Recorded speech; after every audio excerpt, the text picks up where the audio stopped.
সুপ্রিয় শিক্ষার্থীবৃন্দ, সম্মানিত সহকর্মীবৃন্দ এবং সম্মানিত অভিভাবকবৃন্দ এবং যারা দেখছেন এবং শুনছেন আজকের এই ক্লাস, সবাইকে জানাচ্ছি আমার শুভেচ্ছা ও স্বাগত। দীর্ঘদিন পরে আমি আবারও জীববিজ্ঞান প্রথম পত্র নিয়ে আপনাদের সামনে হাজির হয়েছি। আমি শাহানা আক্তার, প্রভাষক, বাজুয়া সুরেন্দ্রনাথ মহাবিদ্যালয়, দাকব, খুলনা। আমার আজকের পাঠের বিষয় উদ্ভিদ প্রজনন। প্রিয় শিক্ষার্থী, আমি জানি তোমরা জীববিজ্ঞান ক্লাসটা অনেক পছন্দ করো, তো আজকে আমি চাবো যে তোমরা আরো উৎসাহের সাথে ধৈর্য সহকারে ক্লাসটা শুনবে এবং ক্লাসের কিছু কিছু টুকিটাকি বিষয়গুলো নোট করে নিবে। তো প্রজনন সম্পর্কে বলতে গেলে যে কথাটা বলতে হয়, সকল জীব চায় তার বংশধর রেখে দিতে। এই বংশধর রেখে যাওয়ার জন্য যে সিস্টেম বা যে প্রক্রিয়াটা, সেটা হচ্ছে প্রজনন। এই প্রজনন প্রক্রিয়াটা খেয়াল করো, প্রজনন প্রক্রিয়াটা কিন্তু সকল জীবে একরকম না। আমরা জানি জীব বলতে আমরা দুটো জিনিসকে বুঝি, একটা হচ্ছে উদ্ভিদ, একটা প্রাণী। আমি আজ তোমাদের পড়াচ্ছি উদ্ভিদ প্রজনন। তো উদ্ভিদের ক্ষেত্রে সপুষ্পক উদ্ভিদ, অপুষ্পক উদ্ভিদ, নিম্ন শ্রেণীর উদ্ভিদ, বিভিন্ন উদ্ভিদের কথা আছে।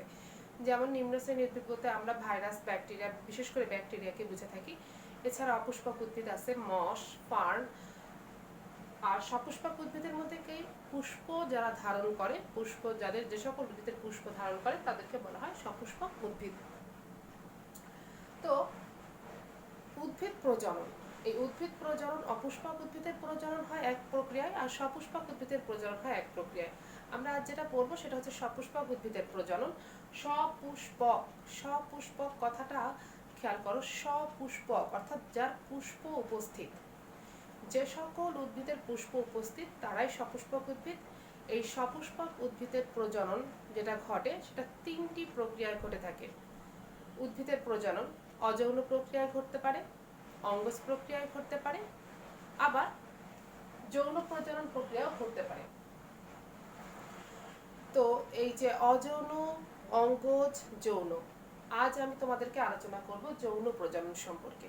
যৌন প্রজননটা হচ্ছে প্রজননের মধ্যে সবথেকে উন্নত একটা বৈশিষ্ট্য।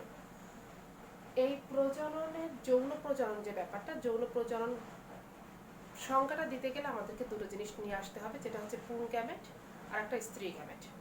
পুং গ্যামেট ও স্ত্রী গ্যামেটের মিলনের মাধ্যমে যে জনন সম্পন্ন হয় তাকে যৌন প্রজনন বলে। তো কি বললাম শিক্ষার্থী, আবার একটু রিভাইজ করি, যে যে প্রজনন প্রক্রিয়ায় একটি পুং গ্যামেট ও একটি স্ত্রী গ্যামেটের মিলন ঘটে তাকে বলা হয় যৌন প্রজনন। এই যৌন প্রজনন প্রক্রিয়াটা কয়েকটি ধাপে সম্পন্ন হয়। তো যৌন প্রজনন প্রক্রিয়ায় যাওয়ার আগে আমি তোমাদেরকে যেটা বলতে চাই, যে যৌন প্রজনন, উদ্ভিদের যে যৌন প্রজনন বা অর্থাৎ প্রজনন অঙ্গ, উদ্ভিদের একটা আদর্শ উদ্ভিদের যে কয়টি অংশ আছে, তোমরা অনেক ছোট ক্লাসে শিখে আসছো, সেটা ক্লাস 7-8 সম্ভবত ছিল। তো সেই ক্ষেত্রে যেটা আমরা জানি যে মূল, কাণ্ড, পাতা, ফুল, ফল, উদ্ভিদের সব অঙ্গ কিন্তু প্রজননে অংশ নেয় না। উদ্ভিদের একমাত্র পুষ্প অর্থাৎ ফুল, এটাই হচ্ছে উদ্ভিদের প্রজনন অঙ্গ। সপুষ্পক উদ্ভিদের প্রজনন অঙ্গ হচ্ছে পুষ্প। এই পুষ্পের গঠন তোমরা অষ্টম ও মাধ্যমিক পর্যায়ে শিখে আসছো পুষ্পের গঠন সম্বন্ধে।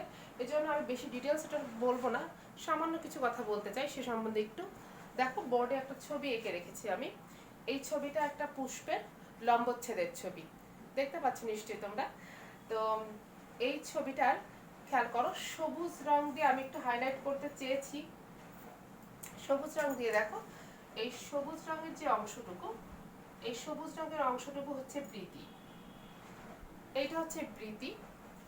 লাল অংশটুকু হচ্ছে দল বা পাপড়ি, আর কালো অংশটা হচ্ছে পুংকেশর, আর নীল অংশটা হচ্ছে স্ত্রীকেশর। স্ত্রীকেশর। এখন বৃতি এবং দল এরা পুষ্পকে তার প্রজননে সহায়তা করে, প্রজনন কাজটাকে সহায়তা করে, কিন্তু এরা কিন্তু সরাসরি প্রজননে অংশ নেয় না। প্রজননে অংশ নেয় হচ্ছে পুংকেশর আর স্ত্রীকেশর। এই জন্য ফুলের যে 4টি স্তবক, এই 4টি স্তবককে তার কাজের ভিত্তিতে 2টি ভাগে ভাগ করা হয়। একটা হচ্ছে অত্যাবশ্যকীয় স্তবক আর একটা সাহায্যকারী স্তবক। তাহলে তোমরা বলো তো সাহায্যকারী স্তবককে? সাহায্যকারী স্তবক হচ্ছে এই যে বৃতি আর হচ্ছে দল, এরা সাহায্য করে, কিন্তু এরা সরাসরি প্রজননে অংশ দেয় না। আর সরাসরি প্রজননে অংশ দিচ্ছে হচ্ছে পুংকেশর আর হচ্ছে স্ত্রীকেশর, এরা হচ্ছে অত্যাবশ্যকীয় স্তবক। তো বন্ধুরা দেখো, এই যে পুংস্তবক ও স্ত্রী স্তবক, এটার যে আলোচনা, একটা পুংগ্যামেট সৃষ্টি, পুংস্তবক থেকে পুংগ্যামেট সৃষ্টি, স্ত্রী স্তবক থেকে স্ত্রী গ্যামেট সৃষ্টি, এটা অনেক বৃহৎ আলোচনা। আজ আমি তোমাদেরকে ছোট্ট পরিসরে জাস্ট পুং, এই যে পুংকেশর, পুংকেশরের থেকে যে পরাগরেণুর পরিস্ফুটন, এই জিনিসটা শেখাবো। তো ফুলের এই ছবিটা তোমরা দেখতে পেয়েছো নিশ্চয়ই, আর আমি জানি তোমরা এটা আঁকতেও পারবে। তো খেয়াল করি আমি তোমাদেরকে এখন যে টপিকসটা বুঝাবো, উদ্ভিদ প্রজননের যে অংশটুকু আজকে আমি তোমাদেরকে বুঝাবো, সেটা হচ্ছে পরাগরেণুর পরিস্ফুটন।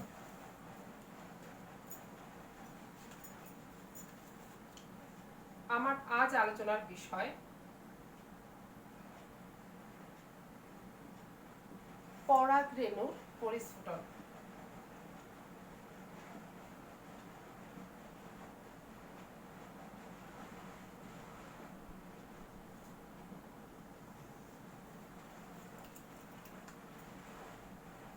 আমি তোমাদেরকে শুরুতেই বলেছি যে ফুলের অত্যাবশ্যকীয় স্তবক অর্থাৎ পুষ্পের অত্যাবশ্যকীয় স্তবক হচ্ছে তোমার কি, যে পুংকেশর আর স্ত্রীকেশর। এই পুংকেশরটা কি? আসলে পুং জননাঙ্গকে, পুষ্পের পুং জননাঙ্গকে বলা হয় পুংকেশর। কি বলেছি? পুষ্পের পুং জননাঙ্গকে বলা হয় পুংকেশর। তো পুংকেশরটা আসলে দেখতে কেমন সেটা আমরা একটু আঁকি ইন্ডিভিজুয়ালি, শুধু পুংকেশরের ছবিটা আমি আঁকছি, খেয়াল করো।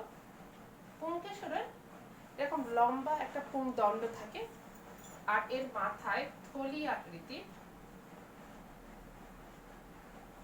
এরকম পরাগধানী থাকে। কি বলেছি? যে পুষ্পের পুং জননাঙ্গকে, পুষ্পের পুং জননাঙ্গকে পুংকেশর বলে। এই পুংকেশরের দুইটি অংশ, একটা লম্বা দণ্ডের মতো একটা অংশ আছে যেটাকে আমরা বলি হচ্ছে পুংদণ্ড,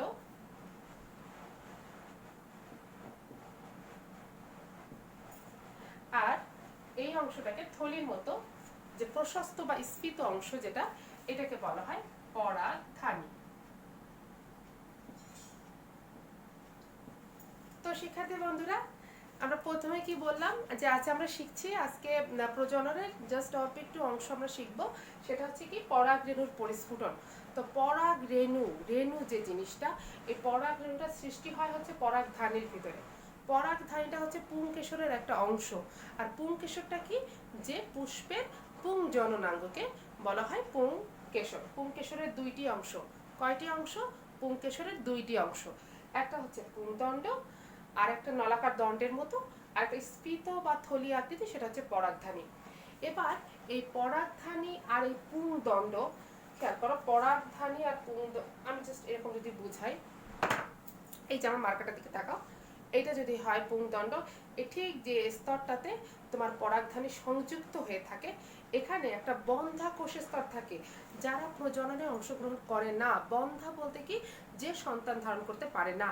এই বন্ধা কোষ স্তর, এখানে পরাগধানী, খেয়াল করো, পরাগধানী এবং পুংদণ্ড, পরাগধানী এবং পুংদণ্ডের ঠিক মাঝে যে স্তরটা থাকে, এই যে কোষ স্তরটা, বন্ধা কোষ স্তরটা, এটাকে আমরা বলি যোজনী। কি বললাম? যে পরাগধানী এবং পুংদণ্ডের যে সংযুক্ত বা সংযোগ স্থল, যেটা বন্ধা কোষস্তর দিয়ে গঠিত, তাকে বলা হয় যোজনী। ক্লিয়ার? আচ্ছা, আমরা একটু সামনে আগাই। তো এই পরাগধানীতেই পুংরেণু বা পরাগরেণু উৎপন্ন হয়, কিন্তু পরাগরেণুটা কিন্তু একবারে উৎপন্ন হয় না, এটা কিছুটা ধাপে ধাপে সম্পন্ন হয়। তো ধাপে ধাপে সম্পন্ন হওয়ার ক্ষেত্রে কি করা হয় তোমাদেরকে আমি যেটা বলবো, আচ্ছা একটা জিনিস খেয়াল করো, আমি যে ছবিটা আঁকছি এখান থেকে তোমরা দেখতে পাচ্ছ নিশ্চয়ই যে এই ছবিটাতে এই পরাগরেণু, পরাগধানীর দুইটা স্ফীত অংশ থাকে। পরাগধানীর দুইটা স্ফীত অংশ, স্ফীত অংশটাকে যদি আমি ক্লিয়ার করে আঁকার চেষ্টা করি,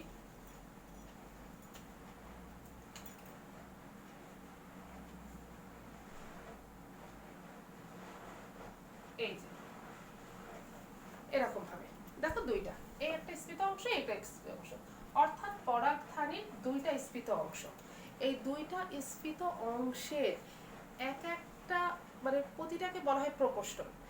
এই এক একটা অংশের আবার দুইটি করে অংশ থাকে, এই প্রতিটা অংশের আবার দুটি করে প্রকোষ্ঠ থাকে। তাহলে এখানে আছে মোট দুইটি অংশ, দুইটি অংশ। একটি অংশে দুইটা প্রকোষ্ঠ থাকলে মোট পরাগধানীতে আমরা কয়টি প্রকোষ্ঠ পাচ্ছি? পরাগধানীতে আমরা পাচ্ছি 4টি প্রকোষ্ঠ, মোট 4টি প্রকোষ্ঠ পাচ্ছি। তাহলে কি বলেছি আবার একটু খেয়াল করি, যে পরাগধানীটা, এই যে পরাগধানীটা হচ্ছে দুইটি অংশ, দুইটি থলি আকৃতির অংশ নিয়ে পরাগধানী গঠিত। তো এই পরাগধানীর যে থলি আকৃতির প্রতিটি অংশ, এই প্রতিটি অংশ আবার দুইটি করে প্রকোষ্ঠ নিয়ে গঠিত। তাহলে টোটাল পরাগধানীতে আমার আসছে 4টি করে প্রকোষ্ঠ। এই 4টি প্রকোষ্ঠকে আমরা পরাগ রেণুস্থলীও বলতে পারি। প্রকোষ্ঠগুলোর আরেকটা নাম পরাগ রেণুস্থলী বা পুং রেণুস্থলী আমরা বলতে পারি। পুং রেণুস্থলী বা পরাগ রেণুস্থলী যা বলি।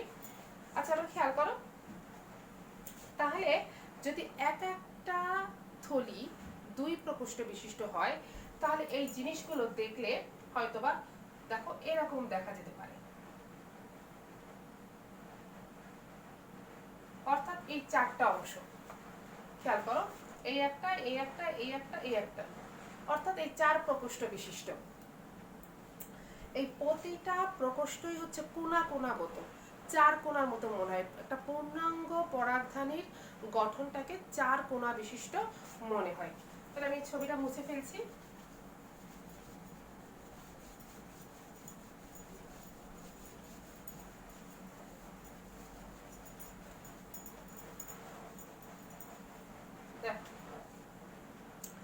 এই যে পরাগের এই প্রকোষ্ঠগুলোকে দেখতে মনে হয়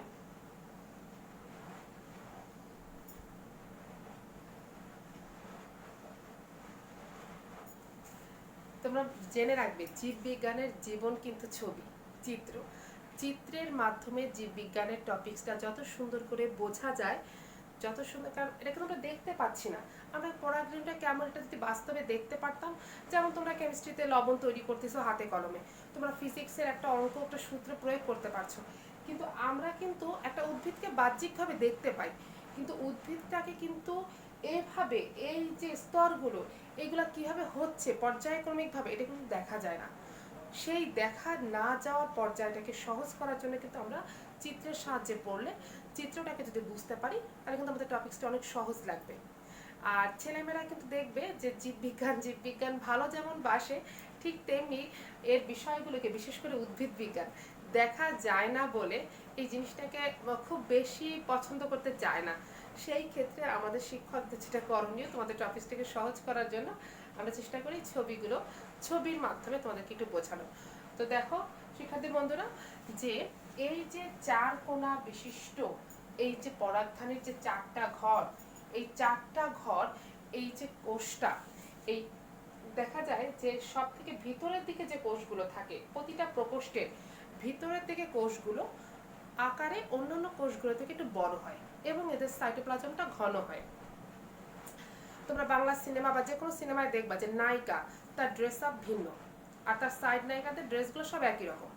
তো এখানে যে পুংজনন মাতৃকোষ হবে, সে তো অন্যান্য কোষ থেকে একটু অন্যরকম হতে হবেই। তো সেক্ষেত্রে কি হয়, সেই কোষটা আকারে অন্যান্য কোষ থেকে একটু বড় হয় এবং কি হয়, সাইটোপ্লাজমটা তার ঘন হয়, কারণ সে প্রজনন করবে। একজন স্বাভাবিক মহিলা আর একজন গর্ভবতী মহিলা, তাদের দেখতে কিন্তু একরকম না। গর্ভবতী মহিলার স্বাস্থ্য শরীর ফুলে ফেপে বড়ই হবে, কারণ সে আর তার থেকে আর একটা জীবের জন্ম দিবে, আর একটা প্রাণের সৃষ্টি করবে। সুতরাং তাকে তো আর সে আগের মতো থাকলে হবে না। নতুন যে প্রজন্মটা, নতুন যে প্রজাতিটা বা নতুন যে প্রজন্মটাকে সে দিচ্ছে, তাকে দেওয়ার জন্য, তাকে এক্সট্রা পুষ্টি দেওয়ার জন্য তাকে একটু ভিন্ন আকৃতি ধারণ করতেই হয়। তো সেক্ষেত্রে এই যে পুংজনন মাতৃকোষটা, ও হচ্ছে কেন্দ্রের দিকে থাকে, প্রতিটা প্রকোষ্ঠের কেন্দ্রের দিকে থাকে এবং সে অন্যান্য কোষ থেকে আকারে একটু বড় হয় এবং তার সাইটোপ্লাজমটা একটু ঘন হয়। তো খেয়াল করো যে এই যে কোষটা আকারে বড় হচ্ছে আর যারা পাশে থাকছে এরা আসলে কি ম্যাডাম, এদেরকে কি বলে, তোমাদের প্রশ্ন জাগতে পারে। এই যে টোটাল পরাগধানীর যে কোষটা, অর্থাৎ পুং রেণুস্থলীর যে কোষগুলো, এই কোষগুলো তোমার আস্তে আস্তে বিভিন্নভাবে বিভাজিত হয়ে থাকে। বিভাজিত হয়ে ওরা দুই ধরনের কোষ সৃষ্টি করে। দুই ধরনের কোষের একটাকে বলা হয় দেয়াল কোষ, আর একটাকে তোমাকে বলা হয় পুংজনন মাতৃকোষ, অথবা বলা হয় আর্কিস্পোরিয়াল কোষ। ঠিক আছে, তাহলে খেয়াল করো কি বলছি আমি, যে যে কোষটা পরাগধানীর চার কোণা বিশিষ্ট প্রতিটি প্রকোষ্ঠের কেন্দ্রের দিকে কোষটি আকারে অন্যান্য কোষ থেকে একটু বড় হয় এবং সাইটোপ্লাজম ঘন হয়। এই সাইটোপ্লাজম ঘন এবং আকারে বড় যে কোষটা তাকে বলা হয় আর্কিস্পোরিয়াল কোষ। আবার খেয়াল করে শোনো, আর্কিস্পোরিয়াল কোষ, এটাকে বলা হয় আর্কিস্পোরিয়াল কোষ। আর্কিস্পোরিয়াল কোষ, তোমরা আর্কিগোনিয়াম বলে একটা কথা শুনে আসছো, তোমাদের ষষ্ঠ অধ্যায় ছিল যে আর্কিগোনিয়াম নামক স্ত্রী জননাঙ্গ, তো সেখান থেকেই নামকরণ আর্কিস্পোরিয়াল কোষ। এবার আর্কিস্পোরিয়াল কোষটা এটা হচ্ছে বিভাজিত হয়ে দুই ধরনের কোষ তৈরি করে, একটা দেয়াল কোষ আর কেন্দ্রের দিকে হচ্ছে প্রাথমিক জনন কোষ। এই প্রাথমিক জনন কোষ আর দেয়াল কোষটা আবার কতগুলো স্তরে বিন্যস্ত থাকে, যা সব থেকে বাইরের স্তরটাকে আমরা বলি ত্বক। এটা এক সারি, অর্থাৎ এক স্তরে বিন্যস্ত। আমি আর পুরোটা দিলাম না, তোমরা বুঝে নেবা যেটা পুরোটাই আছে এরকম করে। এইটাকে বলা হয় ত্বক। ঠিক আছে, এরপরে খেয়াল করো, এরপরে আর একটা কোষ থাকে, আর একটা এক লেয়ারের একটা কোষ থাকে, যেটাকে বলা হয় এন্ডোথেসিয়াম কোষ। কি বলে? এন্ডোথেসিয়াম কোষ। এর ঠিক নিচে আর একটা স্তরের কোষ থাকে, এইটাকে বলা হয় এন্ডোথেসিয়াম কোষ। এন্ডোথেসিয়াম কোষ। তাহলে কি বললাম, যে দেয়াল কোষটা বিভিন্ন স্তরে সজ্জিত থাকে। এই স্তরগুলোর মধ্যে সব থেকে বাইরের যে স্তরটি, সেই স্তরটিকে বলা হয় ত্বক। ত্বকের ঠিক নিচে আরেক স্তর যেটা থাকে, সেই স্তরটাকে বলা হয় এন্ডোথেসিয়াম কোষ। এরপরে খেয়াল করো, এরপরে যে সব থেকে কেন্দ্রের দিকে দেয়াল কোষের সব থেকে ভিতরের যে কোষটা থাকে, সেটাকে বলা হয় ট্যাপেটাম। সেটাকে বলা হয় ট্যাপেটাম। এই ট্যাপেটাম কয়েকটি স্তরে বিন্যস্ত। এই ট্যাপেটামের কাজ হচ্ছে এই পুংজনন মাতৃকোষকে পুষ্টি যোগানো, অর্থাৎ ওকে খাবার দাবার দেয়। তাহলে খেয়াল করো, আমি আবার একটু ব্যাকে আসি, একটু রিপিটে আসি, যে আমরা বলছিলাম যে পুং জননাঙ্গকে পুংকেশর বলে। পুংকেশরের দুইটি অংশ ছিল, একটা ছিল পরাগধানী আর একটা ছিল পুংদণ্ড। পরাগধানী আর পুংদণ্ড যে সংযোগ স্থলে সংযুক্ত ছিল সেটাকে আমরা বলছি যোজনী, সেটা আবার বন্ধা কোষস্তর দিয়ে গঠিত। এরপরে কি বললাম, যে প্রতিটি পরাগধানীর দুইটি অংশ, আর এই দুইটি অংশ আবার এক একটা অংশ দুইটি করে প্রকোষ্ঠ, অর্থাৎ পরাগধানীর মোট চারটি প্রকোষ্ঠ। চারটি প্রকোষ্ঠকে আমরা কি বলতে পারি? পুং রেণুস্থলী। পুং রেণুস্থলী। এই পুং রেণুস্থলীর যে কোষগুলো, কেন্দ্রের দিকের কোষগুলো অন্য অন্য কোষ থেকে আকারে একটু বড় হয় এবং সাইটোপ্লাজমটা ঘন হয়। এই সাইটোপ্লাজম ঘন হয়ে এই যে কোষটা, এটাকে বলা হয় আর্কিস্পোরিয়াল কোষ। আর্কিস্পোরিয়াল কোষটা আস্তে আস্তে আকারে বড় হয়ে কি করে? বিভাজিত হতে থাকে। বিভাজিত হয়ে সে হচ্ছে তোমার দুই ধরনের কোষ সৃষ্টি করে, একটা দেয়াল কোষ আর একটা হচ্ছে প্রাথমিক জনন কোষ। একটা দেয়াল কোষ আর একটা প্রাথমিক জনন কোষ। এই দেয়াল কোষটা আবার বিভিন্ন স্তরে সজ্জিত। এই দেয়াল কোষটা বিভিন্ন স্তরে সজ্জিত। এদের একদম বাইরের কোষটাকে, বাইরের কোষ স্তরটাকে বলে ত্বক। ঠিক তার নিচের এক সারি কোষকে বলা হয় এন্ডোথেসিয়াম কোষ, আর তারপরে নিচের সেই যে গালিফু কোষ, সেটাকে বলা হয় একদম কেন্দ্রের দিকে যে কোষ স্তরটা, সেটাকে বলা হয় ট্যাপেটাম। ট্যাপেটামের কাজ হচ্ছে তোমার পুংরেণুস্থলীকে পুষ্টি যোগানো, পুংজনন মাতৃকোষকে পুষ্টি যোগানো। ঠিক আছে? আচ্ছা, তাহলে আসো এবার যে কথাটা আমি বলবো, এটা তো দেয়াল কোষের ব্যাপারটা গেল। দেয়াল কোষকে আমি ট্যাপেটাম দিয়ে শেষ করে দিলাম, কিন্তু ভেতরে যে পুংজনন মাতৃকোষটা, এই পুংজনন মাতৃকোষটা কি করবে? এই পুংজনন মাতৃকোষটা তোমার অন্যান্য কোষ থেকে আকারে একটু বড় হবে এবং একটা পর্যায়ে সে মিওসিস প্রক্রিয়ায় বিভাজিত হয়ে, তোমরা কি জানো বলো তো? কি জানো বলো? যে মিওসিস কোষ বিভাজনটা কোথায় ঘটে? মিওসিস কোষ বিভাজনটা ঘটে হচ্ছে জনন মাতৃকোষে। জনন মাতৃকোষে। জনন মাতৃকোষ এই মিওসিস কোষ বিভাজন মানে মাধ্যমে বিভাজিত হয়ে ডিপ্লয়েড অবস্থাটা হ্যাপ্লয়েড অবস্থাটায় পরিণত হবে, অর্থাৎ ডিপ্লয়েড থেকে হ্যাপ্লয়েড অবস্থার সৃষ্টি হবে। তো এই পুংজনন যে মাতৃকোষগুলো অর্থাৎ প্রাথমিক জনন যে কোষটা ছিল ও আকারে বড়টড় হয়ে পুংজনন মাতৃকোষ গঠন করবে এবং এই পুংজনন মাতৃকোষটা মিওসিস প্রক্রিয়ায় বিভাজিত হয়ে এক একটা পুংজনন মাতৃকোষ থেকে 4টা করে পরাগরেণু তৈরি হবে। কয়টি? 4টি। এই জন্য এক একটা প্রকোষ্ঠের যে 4টা পরাগরেণু এদেরকে পরাগ চতুষ্টয় বলা হয়। কি বলেছি যে এক একটা পরাগরেণু এক একটা পরাগ মাতৃকোষ মিওসিস প্রক্রিয়ায় বিভাজিত হয়ে কি করবে, যে 4টি করে পরাগরেণু তৈরি করবে। এই 4টি করে পরাগরেণু তৈরি করার প্রক্রিয়াটাকে মানে ওই 4টি করে পরাগরেণুর যে অবস্থানটা ওইটাকে বলা হয় পরাগ চতুষ্টয়। এখন খেয়াল করো যে ফুলটা যখন ফোটে অর্থাৎ পুষ্প যখন প্রস্ফুটিত হয় তখন কিন্তু পরাগধানীও অ্যাডাল্ট হয়, অর্থাৎ পরাগধানীও পরিপুষ্টতা অর্জন করে। তো পরাগধানী পরিপুষ্টতা অর্জনের সাথে সাথে ওর পরাগরেণু তৈরি হওয়ার প্রক্রিয়াও চলতে থাকে এবং এই পরাগরেণু যখন তৈরি হয়ে যায় তখন বেশিরভাগ উদ্ভিদের ক্ষেত্রে এই পরাগরেণুটা কি হয়, ওরা ছড়িয়ে পড়ে, মুক্তভাবে ছড়িয়ে পড়ে, মুক্তভাবে বিমুক্ত হয়ে যায়। কিন্তু অর্কিডাসি আরো কিছু কিছু প্রজাতি আছে যাদের পরাগরেণুটা ওদের পুরানো মায়া ছাড়তে পারে না, যার কারণে ওরা একসাথে থাকে। ওদের পরাগরেণুগুলো পৃথক না হয়ে ওরা জড়বদ্ধভাবে থাকে। ওই অবস্থাটাকে বলা হয় পলিনিয়াম। কি বলেছি?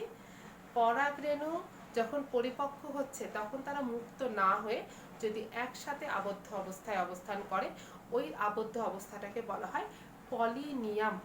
ঠিক আছে? আচ্ছা, তো পলিনিয়াম করার পরে আমি যেটা বললাম এই যে পরাগরেণুটা সবসময় তোমরা জানো যৌন জননের যে সংজ্ঞাটা সেই সংজ্ঞাটা থেকে আমরা জানি কি জানো, একটা সচল ক্ষুদ্র পুংগ্যামেটের সাথে একটা নিশ্চল বড় স্ত্রী গ্যামেট, অর্থাৎ স্ত্রী গ্যামেটটা সবসময় আকারে বড় হয় আর পুংগ্যামেটটা সবসময় আকারে ছোট হয়। তো এই পুংগ্যামেটটা আকারে যেমন ছোট হবে আবার সে কিন্তু তোমার সচল হবে। সচল কেন আমি বলি, আমি একটু মজা করে বলি যে তোমাদের দেখো যদি আমাদের মানে লাভ বা প্রেম প্রস্তাবের ব্যাপার থাকে, এখন তো যুগ চেঞ্জ হয়েছে, মেয়ে ছেলে কোনো বা কোনো ব্যাপার না, একটু পিছনের দিকে ফিরে তাকায় দেখবা যে ছেলেটাই কিন্তু আগে প্রস্তাব দেয় যে আই লাভ ইউ, তারপর মেয়েটা বলে হ্যাঁ ঠিক আছে। কিন্তু অর্থাৎ কাকে যেতে হচ্ছে, ছেলেটাকে আগে যেতে হচ্ছে, অর্থাৎ পুংগ্যামেটকে যেতে হচ্ছে। এই পুংগ্যামেটকে যেতে হচ্ছে বলেই পুংগ্যামেটটা হচ্ছে সচল আর স্ত্রী গ্যামেটটা হচ্ছে নিশ্চল। স্ত্রী গ্যামেটটা হচ্ছে আকারে বড় থাকে আর পুংগ্যামেটটা আকারে ছোট থাকে এবং সচল থাকে। তো সেই ক্ষেত্রে যে একটা সচল পুংগ্যামেটের সাথে একটা নিশ্চল স্ত্রী গ্যামেটের মিলনের মাধ্যমে যে জনন সম্পন্ন হয় সেটাকে বলা হয় যৌন প্রজনন।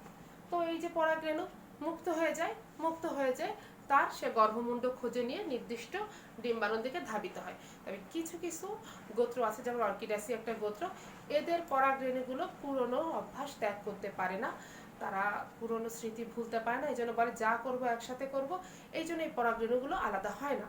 তাদের এই আলাদা না হওয়াটাকে বলা হয় তোমার কি পলিনিয়াম।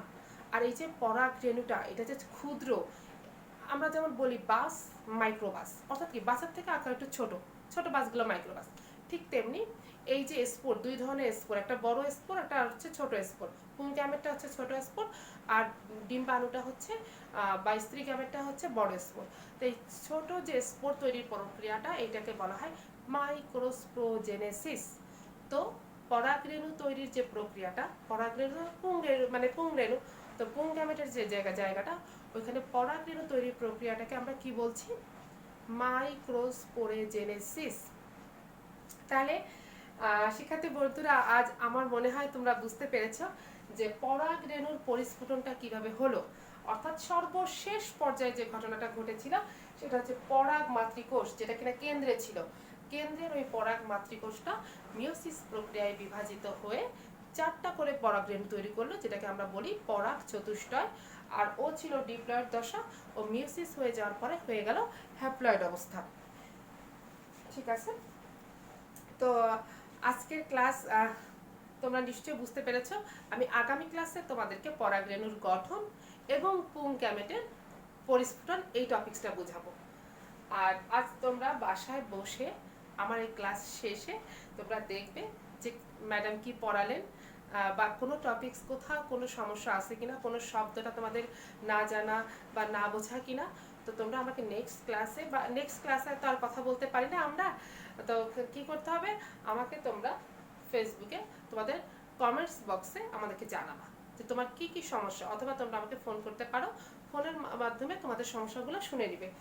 আর আমরা সত্যি একটা প্রতিকূল অবস্থার মধ্য থেকে সময় কাটাচ্ছি, আমাদের সময়টা মোটেই অনুকূলে যাচ্ছে না, কিন্তু এই প্রতিকূল অবস্থার মধ্যে মানুষ কিন্তু প্রতিটা মুহূর্তে, প্রতিটা সময় সে কিন্তু শিক্ষা গ্রহণ করে, যদি সে চায় যে আমি শিক্ষা গ্রহণ করতে চাই, তো চাইলে সে কিন্তু শিক্ষা গ্রহণ করতে পারে।